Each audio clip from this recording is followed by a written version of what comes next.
بسم الله الرحمن الرحيم. السلام عليكم ورحمة الله وبركاته. waxaan rabaa inaan idin siiyo update-kii ugu dambeeyay 48 saacadood wixii soo kordhay oo xaaladda coronavirus ah. 48 saacad ee ugu dambeysay waxaa soo kordhay 70 xaaladood oo positive ah. rag waa 48 dumarna waa 22. xaaladaha soo kordhay 67 kamid ah waxay joogaan gobolka Banaadir, 3 waxay joogaan Somaliland.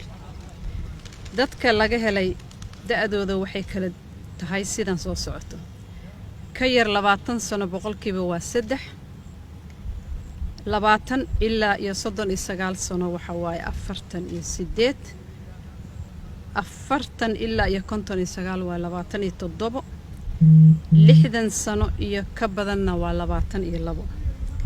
tirada guud ee dadka laga helay Soomaaliya oo dhan waxay isku noqonaysaa 671. dhimashada waa 3 qofood.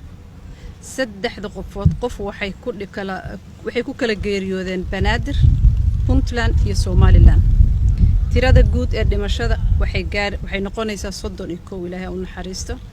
waxaa ka bogsaday 3 qofood. tirada guud ee dadka bogsaday waxay noqonaysaa 34. sidaan mar walba ku celinno wacyigelinta takhaatiirta culumada bulshada kala jaadka in la xakameeyo cudurka waa muhiim. inaan ka taxadarno oo aan ka hortagno aad iyo aad ay muhiim u tahay. saad arkaysaan bulshadii ku sii fida maalin walba waxaa soo baxaya nambaro cusub oo tiradooda ay kor u sii kacayso.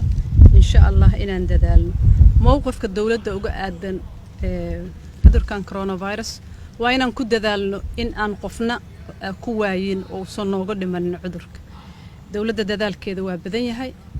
habeen maalin waxay u taagan tahay qaybaheeda kala duwan ma aragtay in laga warbixin laga helo xaaladaha soo kordha, qalab sidii looga heli lahaa, isbitaallo cusub oo dadka loogu gurmado sidii la heli lahaa. dabcan dadka la baarayo tiradooda markii la fiiriyo waa yaryihiin. waa la soconaa magaalada in calaamado badan dad leh ay u dhinteen la sheego. midna waa xaqiijin shaybaar lagu xaqiijiyay qofka inuu u dhintay cudur ama isbitaalka ku jiro ama isagoo dhintay hal la keeno isbitaalka Martiini hal laga qaado swab results hal la xaqiijiyo. laakiin bulshada inuu ku faafay oo dad badan oo geeriyooday lagu tuhmaayo inuu cudurka u geeriyooday way jiraan. dawladda mar walba waxay kula talinaysaa dadweynaha in ay dhageystaan takhaatiirta wasaaradda caafimaadka, inay soo doontaan adeega caafimaadka oo ay soo wacdaan nambarada loogu talagalay. qofkii iska shakiyo calaamadaha isku arkay waa la talinayaa.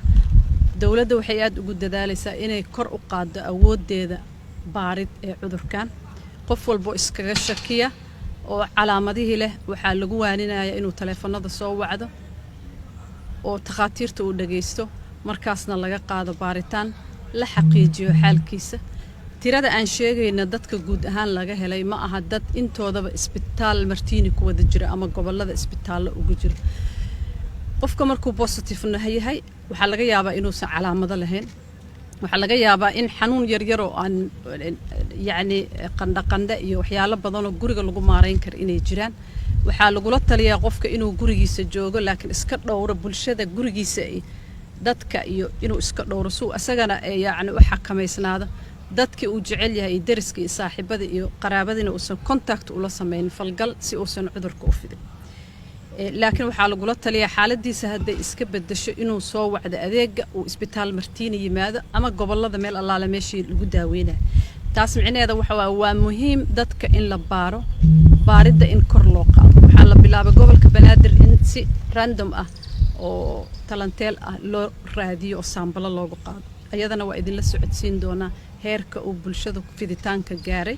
laakiin waxaa muhiim ah mar walba in aan xaqiijino dadka u dhinta cudurkan oo qof walba la baaro.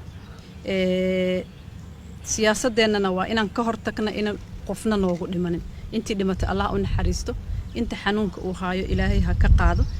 laakiin muhiim waxa waay qofka inuu is dhowro, banaanka iska xakameeyo, meelaha ciriiriga uusan gelin magaalada waxaa laga bilaabay in la qaybiyo geedaha afka lagu xirto mask qof walba markuu banaanka u baxaayo uu afka xirto sidoo isu dhowro baabuurta gaadiidka publicada marka la raacayo sidoo kaleeto qofka inuu gacmaha iska dhaqo haddii uu xanuunka dareemo ama calaamadihii dareemo inuu wacdo nambaradii loogu talagalay dadka waaweyn ee cudurrada qaba in laga ilaaliyo xanaano goonina siiyo ilaahay hana garab galo waa dadaalaynaa. Wassalaamu calaykum waraxmatullaahi wabarakaatu.